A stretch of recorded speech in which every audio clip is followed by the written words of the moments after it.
Greetings and good Monday morning, this first day of August 2022, third decade of the 21st century. Uh, that's kind of my thing. I always like to say that.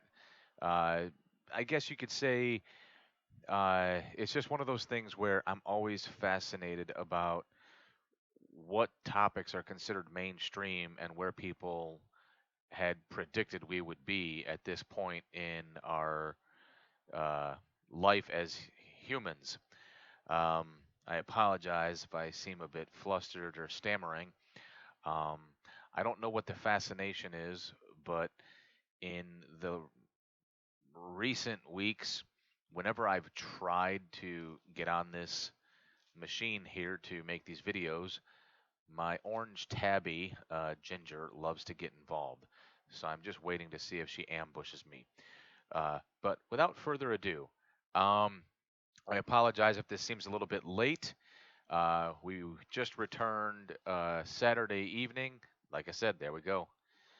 We just returned Saturday evening from Raleigh, North Carolina, where we spent 2 days at GalaxyCon, and I will make a separate video discussing GalaxyCon. I'm probably going to put maybe, I'm trying to think, somewhere between 2 to 3 videos because I've got some responses I've got to get to. So I'm debating if I want to do just one giant response to Stace or really? Why don't we just get into it? All right, here we go. Totally unscripted. All right, so I put out a few videos and I got some feedback from the one and only Stace Catalan. First response, waves to Ginger. I think I've mentioned this before, but we also have a cat named Ginger. I'm a huge fan of Supernatural. I haven't watched the last 3 seasons of Supernatural just because we got rid of cable and hadn't gotten Netflix yet. I got into Supernatural from the beginning via DVD, with Supernatural already being in the fifth season.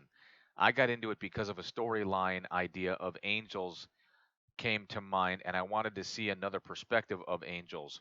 But hubby said if we were to watch Supernatural, we should watch from the beginning. After watching season one with me, hubby asked if it was just about the two brothers. I said basically, yeah. His response was, this show won't last. Laugh out loud. Ginger, I'm trying to read. I have been still trying to finish Naomi before getting back to season 13 of Supernatural, Introduction of Jack. But I also am really into cheesy British mystery shows, and they have finally popped up on the apps I watch them on with new seasons. Um, all right, so Stace, before I forget my place here, um, I'll do my best not to spoil anything, so I'll have to wait for your response and let me know if you're sort of tracking or already have a good idea of what happens to a certain extent between season 13, 14, and 15. Ginger, I'm trying to read. See? All right, let me keep going here. So it's been a struggle with getting back to Supernatural. While I haven't gone to any of the Supernatural conventions, we did attend one convention where they had Baby. I got my pic taken with the car and was super pumped. We live in the Austin area. Both Jared Jensen and family live in the area. We have gone to Family Business Brewery a couple of times. We went opening weekend and hubby talked to Daniil a bunch while attempting to buy a shirt. We support family business through our statewide grocery chain that carries several of the flavors on hand. I also supported the Always Keep Fighting campaign as I suffer from depression and anxiety disorders. I have about 3 Always Keep Fighting shirts. I'm looking forward to Interview with a Vampire coming out in October. I'm impatiently waiting for Daredevil Reborn to come to Disney Plus, but will be excited to see Charlie Cox and Kristen Ritter in the Echo series. I'm not familiar with the Echo series, but I'm pretty sure, if I'm not mistaken, if I got the names right, Charlie Cox was Daredevil from the Netflix series. I have way too many shows to watch, plus, I've been keeping track of horror movies I watch monthly through Letterbox app. Interesting. And try to always look for new ones. I grew up on horror movies more than sci fi. I saw The Return of Michael Myers, Halloween 4 through H3 should never have existed in the theaters. A group of my friends and I would play Nightmare on Elm Street, which was a hide and seek hot cold combo. One person would play Freddy, one would play the victim and hide. The rest of us played the little girls who would sing 1 2. Freddy's coming for you. Whenever Freddy was getting closer to where the victim hid, I'm usually open to watch about anything. All right. And I think, yeah. All right. So, on that note, if I haven't already expressed before, um, when we got into Supernatural, we watched it from the pilot. At that point in time, I was still really into wrestling. And by that time, the only game in town I want to say was WWE. The WCW had folded, ECW had folded, and obviously the smaller independent uh, leagues that are like the farm teams that the WWE recruits from. Most of them weren't televised, and I can't remember when Jeff Jarrett had started TNA Wrestling. Now I think it's called Impact. Um, the point to all of that is we were not too terribly into anything on the mainstream networks. At that point in time, I think, in all honesty, my wife was a stay-at-home mom, and if nothing else, I'm trying to remember that time frame. Uh, Reruns of CSI were quite frequent, and I think that was on Spike, which turned into Paramount. But before it was Spike, I think it was something else. I apologize. Um, and the CW was always on. We used to have Dish Network, so we had like 4 or 5 CW stations.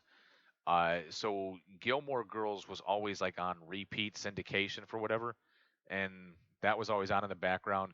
So the bottom line is, before I kind of tripped down the rabbit hole, oh, in USA, we were big fans of like Monk, Burn Notice, Psych. We even tried getting into Suits and Royal Pains, but I don't think we finished those. Uh, I will say this on a side note, it's not a matter of not doing anything, not having hobbies. It's a matter of, at that point in time, you have to also understand the global war on terror was pretty big, and I was in the service. So it was, I guess, what you might call having a distraction. Also, in 2007, our son was born, and long story short, our journey with his medical complications due to the genetically inherited disease that we both shared would begin. So, on top of what was going on somewhat professionally and in the world and interpersonally with our family, having distractions through storytelling was good. Um, for our part, we had, we were aware of Jared on Gilmore Girls, and we were aware of Jensen on Smallville. I was a fan of Smallville prior to my wife and I getting back together and then subsequently getting married. I was also kind of sort of a fan of Gilmore Girls once again before my wife and I got back together and got married. And at that time, I was also a big fan of Angel, but I digress. Uh, so when The Hook came out, it was kind of sold as an American horror story, with the whole concept of cruising up and down Route 66 hunting monsters with Jared and Jensen, who had previously been on other shows, which we thought was cool that the WB or whatever it was called back then used to recycle its stars. So yeah, we've watched it since the beginning, and it's not a competition, and I hope you don't take it as such, and I don't think you do, Stace. But yeah, we were there since the beginning. Um, I will say, I love doing this because it's just who I am as a person. We started it in Jacksonville with season one. My daughter was maybe a couple months old. We would eventually have to move up towards Chapel Hill because of my son for what would amount to about 5 months. That would have been in 2008. And then in the fall of 2008, we would move to Columbus, Ohio. In the spring of 2012, I would move back to Jacksonville slash Lejeune. And in the summer of 2012, my wife and children would move back to Chicago. In the summer of 2013, after discovering that Duke University took on the transplant services my son would need, as well as took the insurance that's provided by the military, we moved the family back. We moved the family out here as one united family in 2013. Uh, as a result of preparing for retirement from the military, we chose to stay in North Carolina. There's a greater story there, and I'll spare you the details. So, again, sparing you the details, we would eventually settle in a suburb just outside of Raleigh known as Garner. I would move the family there during the summer of 2014, and then I would travel back and forth on the weekends and stay in Camp Lejeune during the week until I would eventually cash in my vacation days and go on what we would call terminal leave in December. Uh, and trust me, there's a point to this. We would stay in Garner for about 2 years, uh, less for me when you consider the back and forth. And then in the summer of 2016, we would move back to Jacksonville, originally in a rental property for about 6 months. And then right towards the end of December 2016, we would eventually buy this house. And we've been here since December of 16, January of 17. And during all of that time, Supernatural was with us. So when they chose to end the show, and when the show did subsequently end, regardless of how much of a grind it was for Jared and Jensen and Misha and everybody else involved and the travel, it it was the loss of something consistent. You know, when our son passed away, we had Supernatural. During all of the moves we made, we had Supernatural. It was more than just it eventually became more than just a story to us. Um, and I'm not trying to compete or measure up to anybody else. It just, it was just when our life was seemingly always changing, Supernatural was always there. So, yeah, I'm still not familiar with Naomi. I'm kind of curious to see where they go with Interview with a Vampire. Now, Stace, again, you and I seem to have a cool relationship here.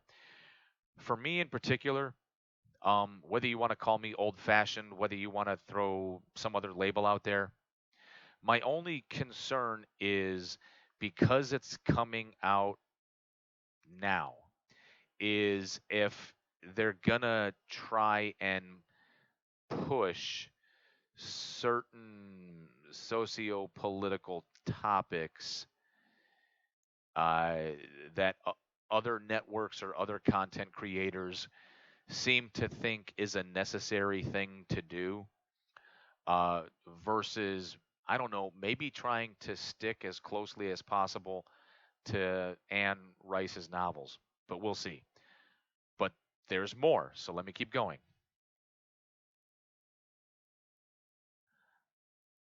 Okay. Tell you what. You know what, Stace? Um, I'm going to go ahead and end this one here because the next stuff, and I'm terribly grateful, by the way, and for anybody else who took the time to watch this. Stace and I both are trying to keep the nerdier side of things going where we can nerd out about certain things. And I will put out another video, Stace, regarding the con, and hopefully we can talk about that. Um, I did want to go a little bit more in depth on Supernatural, but since you haven't finished it yet, I think I'd much rather wait for you to finish it, and then maybe we can. I don't know. Who knows, Stace? Maybe you and I can do like a season by season sort of commentary, sort of back and forth. Um, I will tell you this much: if you and your husband are contemplating the all-in-one box set, don't waste your time. In fact, between YouTube and Amazon, plenty of people have reviewed it, and unlike other shows in the past, I don't understand. The CW did not do the Supernatural show justice. After 15 seasons, their box set is woefully disappointing. There is no additional content. There's no unaired pilot. There's no additional footage of anything. It's basically the same 15 seasons you could buy separately in a more condensed package. And from some of the reviews I've seen, it's uh, it's not that great of a package, as in the quality of the packaging. The foldouts, yeah, like I said, there's nothing additional. There's nothing brand new that you haven't already gotten by purchasing the separate seasons. So if you're like us, um, maybe you're balling on a budget.